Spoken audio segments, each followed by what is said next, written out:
Hi friends, welcome back to my channel Vennela Pragna. ఈరోజు ఒక సరికొత్త వీడియోతో, స్పెషల్ వీడియోతో మీ ముందుకొచ్చాను. చాలామంది హిందువుల హృదయాల్లో ఉన్నటువంటి ఆశ ఒకటి ఏంటంటే, అయోధ్యలోని శ్రీరామ మందిరం నిర్మించాలని. ఇప్పుడు ఆ ఆశ నెరవేరబోతుంది తొందరలో.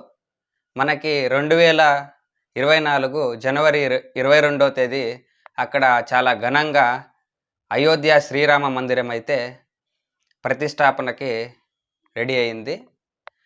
ఇందులో భాగంగా 2023 నవంబర్లో అయోధ్యలో అయితే 100 క్వింటాళ్ళ అక్షింతలతో మహాపూజని నిర్వహించి, ఆ అక్షింతలను దేశ నలుమూలలోని నగరాలకు, గ్రామాలకైతే అక్కడి నుండి పంపించడం జరిగింది. చాలా స్పెషల్గా అయితే మేము బెంగళూరులో ఉంటున్న ఈ ఏరియాకైతే ఆ మహాపూజ చేసినటువంటి అక్షింతల కలశం అయితే ఈరోజు రావడం జరిగింది. ఈ గ్రామంలోని భక్తులందరూ అక్షింతలు ఉన్నటువంటి కలశాన్ని చాలా విజృంభణగా, చాలా గ్రాండ్గా, మేళతాళాలతో చాలా అద్దూరిగా ఊరేగింపు చేసి ఇక్కడ ఈ గ్రామంలో ఉన్నటువంటి వేణుగోపాల స్వామి దేవాలయంలో అయితే ఉంచారు. ఈ అక్షింతలను జనవరి 1వ తారీఖు నుండి ప్రతి గడప గడపకు పంపిణీ చేస్తామని ఈ గ్రామస్తులు అయితే మాకు చెప్పడం జరిగింది. ఆ అక్షింతలను అయితే తీసుకొని ఏం చేయాలి ఏమి అనేసి మా గడప వరకు ఆ శ్రీరామచంద్రుని ఆశీస్సులతో వచ్చినటువంటి అక్షింతలు అయితే వచ్చినాక ఇంకో వీడియో అయితే ఫుల్గా చేస్తానన్నమాట. ఇప్పుడు మా ఏరియాకి వస్తున్నటువంటి స్వామివారి పూజా అక్షింతల వీడియో అయితే చూద్దాం రండి.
ಗೊತ್ತಿರೋ ಹಾಗೆ ನಮ್ಮ ಅಯೋಧ್ಯೆಯಿಂದ ನಮಗೆ ಅಕ್ಷತೆ ಏನ್ ಬಂದಿದೆ ಅದು ಇವತ್ತು ನಮ್ಮ ಊರಿಗೆ ತಲುಪಿದೆ.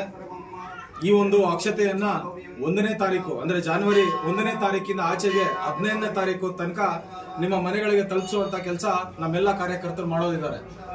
ಆ ಒಂದು ಅಕ್ಷತೆಯನ್ನ ಇಟ್ಕೊಂಡು ಬರುವಂತ ಜನವರಿ 22ನೇ ತಾರೀಕು ಆ ಅಕ್ಷತೆಯನ್ನ ಇಟ್ಕೊಂಡು ಮನೆಯಲ್ಲಿ ಪೂಜೆ ಮಾಡಿ 22ನೇ ತಾರೀಕು ನಿಮ್ಗೆ ಈಗಾಗಲೇ ಗೊತ್ತಿದೆ, ಅಯೋಧ್ಯೆಯಲ್ಲಿ ನಮ್ಮ ರಾಮನ ಏನು ದೇವಸ್ಥಾನ ನಿರ್ಮಾಣ ಆಗ್ತಾ ಇದೆ.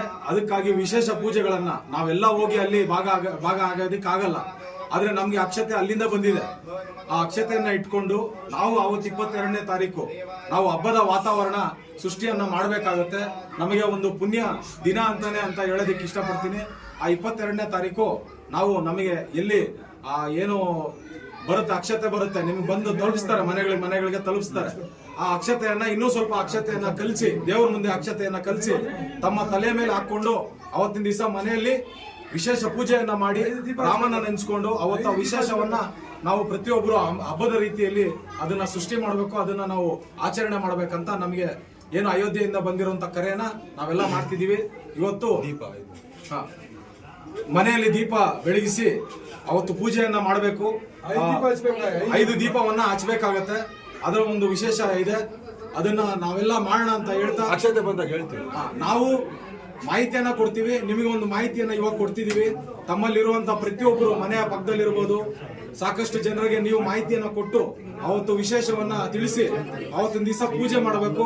ಆ ಅಕ್ಷತೆಯನ್ನ ನೀವು ಪಡ್ಕೊಂಡು ಅಕ್ಷತೆಯನ್ನ ಇನ್ನೊಂದ್ ಸ್ವಲ್ಪ ನೀವು ದೇವರ ಮುಂದೆ ಇಟ್ಕೊಂಡು ಇನ್ ಸ್ವಲ್ಪ ಅಕ್ಷತೆಯನ್ನ ಬೆರೆಸಿ ನೀವು ಪಕ್ಕದ ಮನೆಯಲ್ಲಿವರು ಅವ್ರಿಗೂ ಕೊಡ್ಬೋದು. ಆ ಒಂದು ಪೂಜೆಗೆ ಅವ್ರಿಗೂ ಕೂಡ ಮಾಡಬೇಕು ಅಂತ ಅವ್ರಿಗೂ ಕೂಡ ಮನವರಿಕೆ ಮಾಡ್ಕೋಬೇಕು.